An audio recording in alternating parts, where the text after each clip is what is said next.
Assalamualaikum warahmatullahi wabarakatuh. Nageenye guutummaa addunyaa gubbaatti kan argamtan hunda keessaniif haa ta'u baga injifannoo mirga abbaa biyyummaa bilisummaa Filisxeemotaatiin isin gahe walabummaa Filisxeemota waggoottan 78 ol dhiibbaa gurguddaaf wareegama qaqqaalii uummanni Filisxeem irratti kafalaa turee fi hariiroon miidiyaalee idil addunyaa kaleessaa Niiyork irraa kallattiidhaan gabaasaa tureef injifannoo Filisxeemotaatti kan gammadan ammoo biyyoonni hedduun isaanii qoonsilaawwan Filisxeem banuu eegaluuf ALABAN Filisxeemota mirmirfamuun gammachuu yeroo jalqabaa ta'uuf lammiileen Filisxeem West Bank fi Gaazaa keessatti argaman hiriiraan jarmiyaa mootummoota gamtoomanii kan isaan galateeffatan ta'uu miidiyaaleen gabaasaa jiran. لقد ولى زمن الاكتفاء ببيانات الشجب والإدانة. A group of US Republicans has sent a letter to France, Canada, the UK and Australia inside a viable Palestinian state. At the moment, we have neither.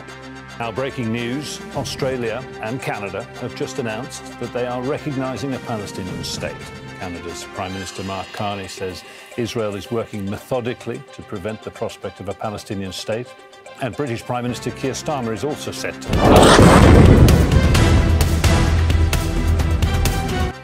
أفادت مصادر محلية للجزيرة في مدينة السويداء جنوبية سوريا بأن مظاهرة خرجت وسط المدينة ورفع.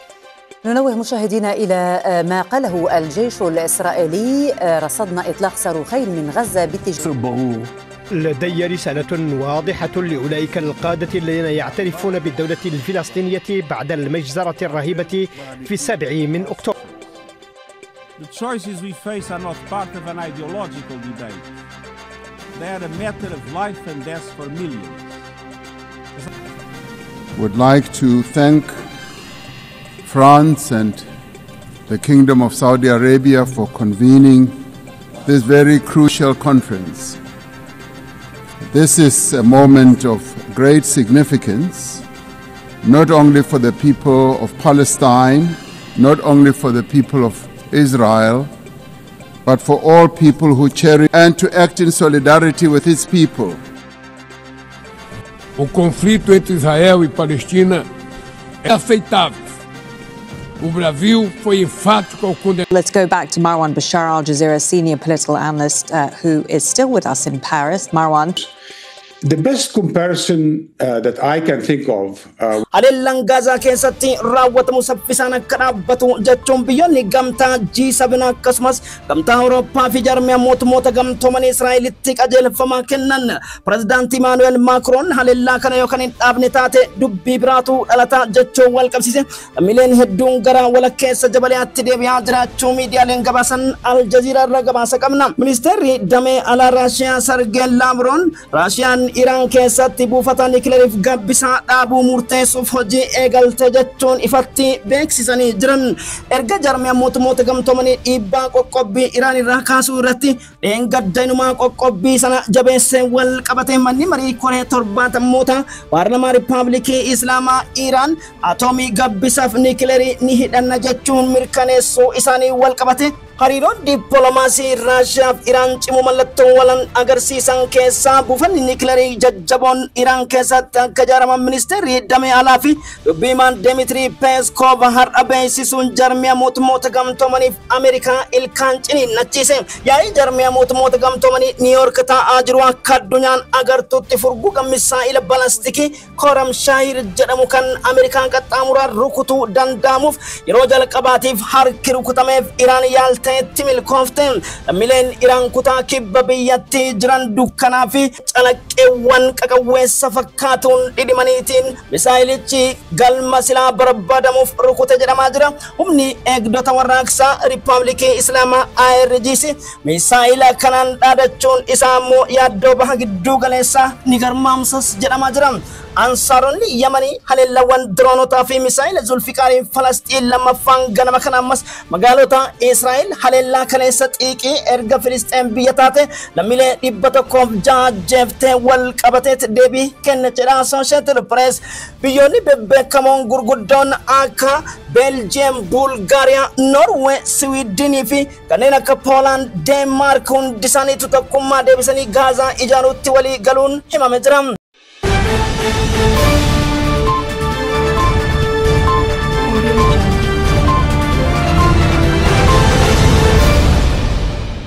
amount of trauma and hard work and everything. I don't think any human being can I don't know, stay alive and tolerate what we're going through.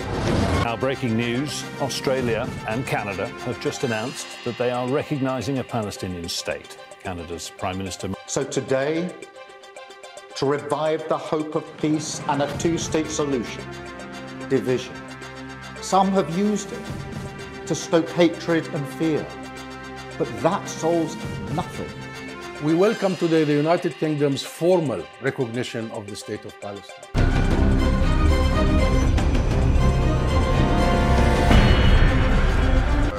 Gaza City, the city of Gaza, and currently almost 400,000 homeless.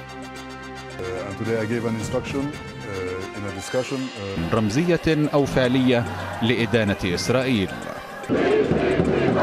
قياسا إلى أقرانهم الأوروبيين يشعر أنصار القضية الفلسطينية أرميا موت قمتمني يا ولي قال كل سدين تفا نيويورك تجاجسن قافي مرقبا بيوم فلسطين متا وقتن ترباتمي سدين تيولي فرمات تكمل لبود ألوتا هدو أرساول فاتا تكفل ما ترف أرأس جرودة أبي إبالي غرقود موتما إسرائيل في أمريكا ميتشوان إساني هوندا دان دمتشوران فلسطين سجلت المات إبانتا سجلتمي سجلين mirkaneessuun Ameerikaan qofti Israa'el cinaatti hafuuntaa jabbii seenaa keessaa jedhamee jira.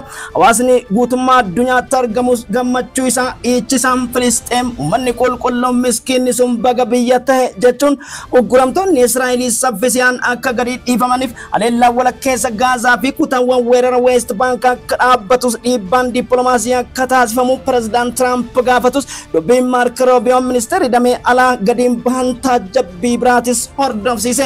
Bulchiinsi Palestine lammaffaa akkasumas bulchiinsi Pireezidaant Yaasiin Arafaat yaadachuun rakkoolee wangaagaa dhaloota Egeree Filisxeemotaa irratti akkasumas ibidda mootummaa Benjamin Netanyahu warra akka Eid Martin gabsiifamaa ture Filisxeemonni aarsaa gurguddaa kan itti kaffalan beekamtii kana kennuudhaaf adda durummaan kan kutatte Faransaay karaa Pireezidaant Emmanuel Macron ifatti Niiwuyoork irratti dubbatamuun hamilee ta'e. Emmanuel Macron akkasumas Pireezidaantii Afrikaa Kibba Ramaphosa ministeera muummee Kanadaa Karl Mark ministeera muummee Norway Belgium Bulgaria Denmark UK yookiin United Kingdom Keir Starmer fi Chancelloriin Republic German Ireland ministeera muummee Spanish Pedro Sanchez Presidenti Brazil Lula da Silva ministeera Luxembourg Mr. Luc Frederick biyyoonni akka Slovenia Malta Hungary Portugal Sweden San Marino Indonesia kanneen bebbeekamoo ta'an yaa'icha irratti yaadasanii yoo kennatan ministeerri muummee Kanadaa akkasumas Awustiraaliyaa kan keessatti dabalaman Israa'eliin rifachiisuu miidiyaaleen gabaasan Anthony Albanese ministeerri muummee Awustiraaliyaas dhugaa kana deebisuun hunda keenyaaf dirqama jechuun Ameerikaa duras dhaabbatan guutummaa biyyoota Arabaa Afrikaa baha fagoof Meeksikoo hanga Estooniyaa dhuma uummata qulqulluu Gaazaa kana deeggaruu isaanii hedduuwwan yoo gammadan biyyoonni G7 caalmaa mirkaneessuu isaanii miidiyaaleen idil addunyaa gabaasa kallattii galma jaarmiyaa mootummoota gamtoomanii Niiwuyoork irratti argamu yoo agabaasan kallattiiwwan miidiyaalee idil addunyaa irratti xiinxalli kennamaa jiru taajabbii Doonaald Tiraamp akka ta'e simama. Ameerikaa fi Israa'el ejjannoon isaanii kophaa hafuu wal qabse dhugaa lammiilee addunyaa kanaa birattis komii hordofsiisaa jira. Pireezidaantiin gamtaa Awurooppaa Ursula von der Leyen gamtaan Awurooppaa dhaabbilee bu'uura hawaasummaa fi kanneen waliigala tajaajila hawaasummaa Gaazaa keessaa barbadaa'an deebises nan ijaara jechuun yakki ji'oottan 24 har'a raawwataa jiru kan Filisxeemota irra ga'e akka salphaatti biraan darbamu seera idil addunyaatiin wal qabata jechuun Israa'el daranuu dheekkamsiisus miidiyaaleen gabaasan. Sent a letter to France, Canada, the UK and Australia urging them to reconsider their decision to recognize a Palestinian state. Majority leader in the Senate or the Republican Speaker of the House. We don't have any Democrats on here. Now, it's not clear if the Israeli lobby was pushing. Detractors have dismissed the UK's recognition of the State of Palestine as empty symbolism. But symbols do matter. And to those watching Palestine's now ambassador to the UK raise the flag outside the now embassy in London, this moment was far from empty.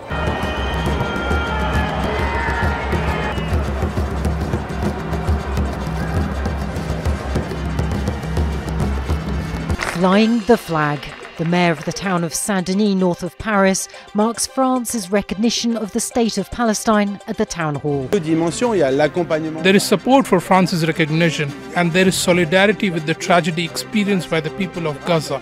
And it's for these two issues that we raise the flag.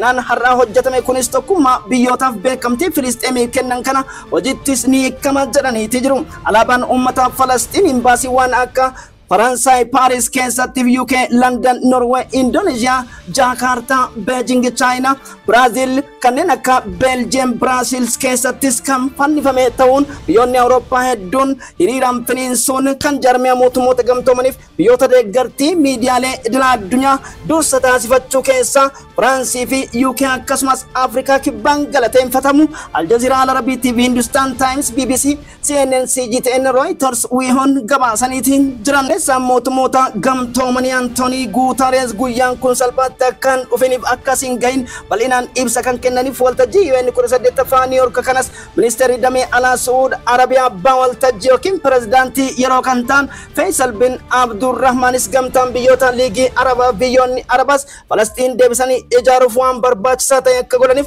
tuttuqaaf ajjechaan godaansi akkasumas alseerummaa West Bank akka dhaabatus biyyoota addunyaatiif wayiwaachuu isaanii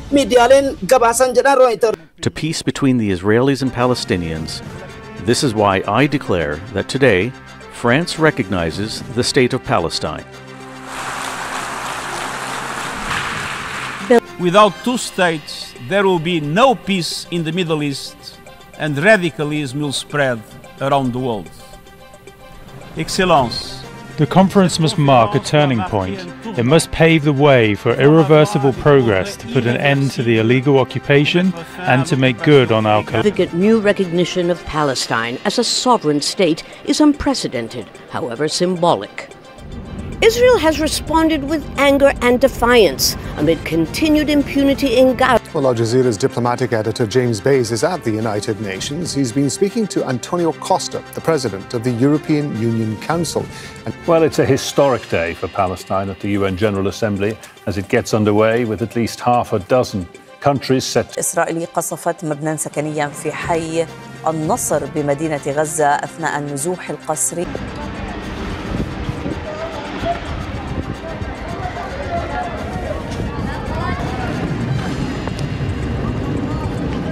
Protesters also demanded Italy join other European nations that have recognized a Palestinian state. While Italian Prime Minister Giorgia صدق الله العظيم انتصارا لمظلومية الشعب الفلسطيني ومجاهديه الأعزاء وردا على جرائم الإبادة الجماعية.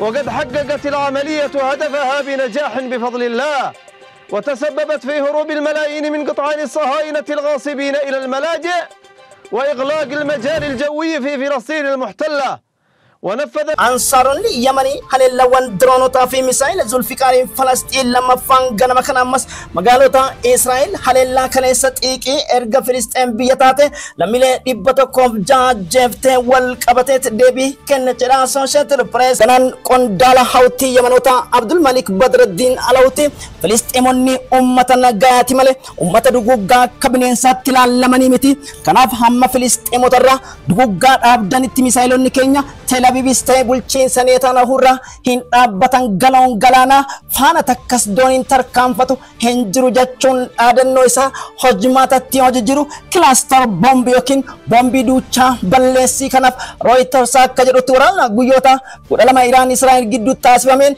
tahareen fayyadamuu hin ooltu kan jedhu dubbittiin ususidha bahuu irratti argamti jedha Politikoon.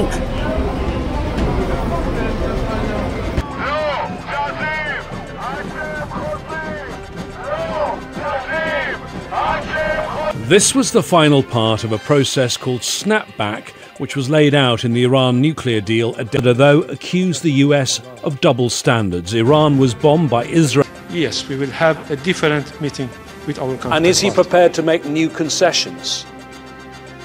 No, it is...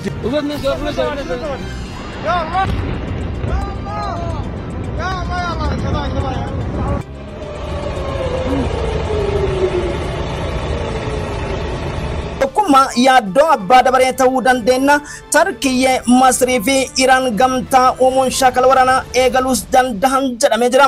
Saudi Arabiyaan ammoo harreetti dabalamuuf Paakistaan, Iraan, Tark, Masrii dabalatee shaakala waraanaa ni eegalan kan jedhu gabaasni Associated Press dhugaa ta'uu Al Jazeeraan gabaase. Jarmiyaa mootummoota gamtoomanii yaa'ii 18ffaa yeroo taa'aa jirutti ture Riippaabilikiin Islaamaa erga ijibbaanni keessan qoqqobbii egeree baroota hedduu Iraanotarraa kaasuu dadhabdan nikilerii yookiin ammoo yaaddoo meeshaa waraana waliigalaa ni hidhanna jechuun paarlamaan waliigalaaf abbaa qondaala aangoo Riippaabilikii Islaamaa Ayatollah Ali Al-Khameneitiin mirkanaa'uuf jiru kaleessa afyaa'ii waliigalaa Riippaabilikii Islaamaa kan ta'an Muhammad Baagarii Galibaa fi Koreen qaboo yaa'ii Iraan nikilerii ni hidhanna jedhu murteessuun xalayaa Ayatollahtti galchan. Haleellaan misaa'ilaaf shaakalli balastikii koram shaahir fageenya qaxxaamura kiiloomeetira 20 ta'an bakka qaqawweessa fakkaatu dhidhimmisa hedduu kibba biyyattii irratti agarsiise addunyaa taajjabsiiseef xiyyeeffannaa yaa'ii jarmiyaa mootummoota gamtoomanii kanas hawwachuun Iraan irratti qumni qabamaa jiru Riippaabilikiin Islaamaa itti milkoo'e jedhan. Gama biraatiin oduun Mooskoo dhagaamte Raashiyaan Iraan keessatti buufata nikilerii jajjaboo ijaaruuf qophii xumuruu karaa Sargeen Laavrov Dimitrii Peeskooviin beeksisuun yaaddoo waraana baha gidduu galeessaa garamitti deemas jedhamee jira. Irra deebuun ammas nageenya addunyaa keenyaaf haa ta'u baga gammaddan isiniin jenna. Hawaasni addunyaa amantii osoo hin filatin Filisxeemota qulqulluuf sagalee taatan hundi milkiif dadhabbii keessan arguu keessanis nutis gammanneeti jirra. Nageenyi Israa'eliifis nageenyi Filisxeemiifis addunyaa guutuufis haa ta'u jenna. Horaa bulaa. Recognizing Palestine as a state on Monday, demonstrators have been marching through the streets of Paris in support of the people here who said we can't just keep coming out week after week and protesting, and the international community. France recognizes the state of Palestine. Today, Australia recognised the state of Palestine. Slovenia has acted. We recognise Palestine together with Ireland, Norway and Spain. We call for a permanent ceasefire, the release of all hostages. To confirm the historic decision of the British government to recognise the state of Palestine. Have a state. We will continue to support the Palestinian Authority in its reform. Canada recognises the state of Palestine.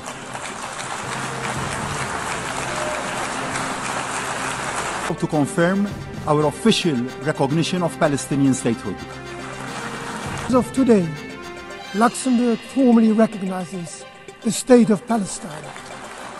Decision to recognize the state of Palestine this week, and I strongly urge those who have... Belgium is giving out a strong political and diplomatic signal that announces the recognition of the state of Palestine in the margin of this... History does not stand still. We must recognize Palestine now. We must stop the humanitarian catastrophe in Gaza. As the state of Palestine as a sovereign state with full rights. This decision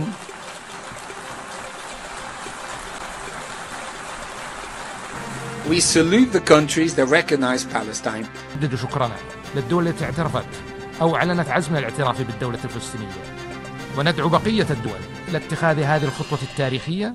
عليكم ورحمة الله وبركاته. Dear CTN followers, happy victory and historic day of the true freedom, Palestinian sovereignty rights ended by the victory of the sin in after 70 years. Congratulations, more the victory and celebrated day. The 18th United Nations General Assembly in New York, the Palestinian sovereignty demand more than 78 years without any resolution, and the heavy sacrifice of many generations of life still exists today, without major weakness and pressure from both Israelis and United States of American government. The entire international community took that straight celebrate 99 majority for the Palestinians and again recognition of Palestine state.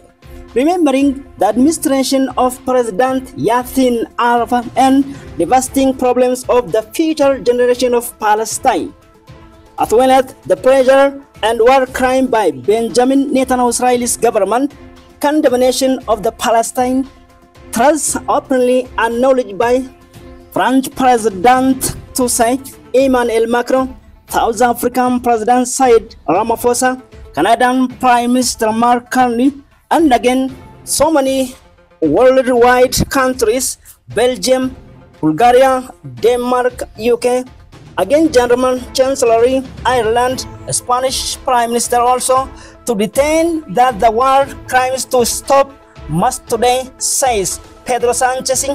Brazilian President Lula da Silva, Prime Minister of Luxembourg, Mr. Frederick, countries like Slovenia, Malta, Hungary, Portugal. According to the Al Jazeera English and Associated Press, Prime Minister of Canada Anthony Albanese direct message for Netanyahu and warning stop immediately the war crime in civilians Gaza territory.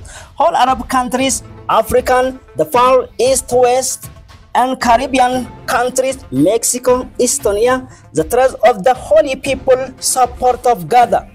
France, Canada, UK, Germany, Malta, Belgium, South Africa, and Portugal, Ireland, Spanish, Brazil, Norway, Colombia, European Union, they have been reporting from the United Nations in New York. US and Israel are left alone with their position, have also embraced this complaint among the international community. European President Ursula von der Leyen, the European Union destroyed Israeli social infrastructures and humanitarian aid in Gaza. She says also, we promise that rebuild in New Gaza's Strip. The crimes committed against Gaza and the Palestinians for 24 months are not be easily ignored. They also said that the recognition of the Palestinian state will be implemented. The flag of Palestinians today in Paris, France, UK, London, Norway, Indonesia and Jakarta, Beijing, China, Brazil, Belgium in Brazil, in major European cities. The UN Secretary General Antonio Guterres has detailed that this day will not come easily. The 18th UN Forum in New York was also attended by the Saudi Arabian Foreign Minister Faisal bin Abdurrahman, the entire chair. The once again congratulations to entire international community on the real effort to supporting Palestinians, and you have been playing for humanity right. We have peace the whole world and justice made to the civilians. Thank you very much. على عهدي على ديني على أرض تلاقيني أنا لأهلي أنا فديهم أنا دمي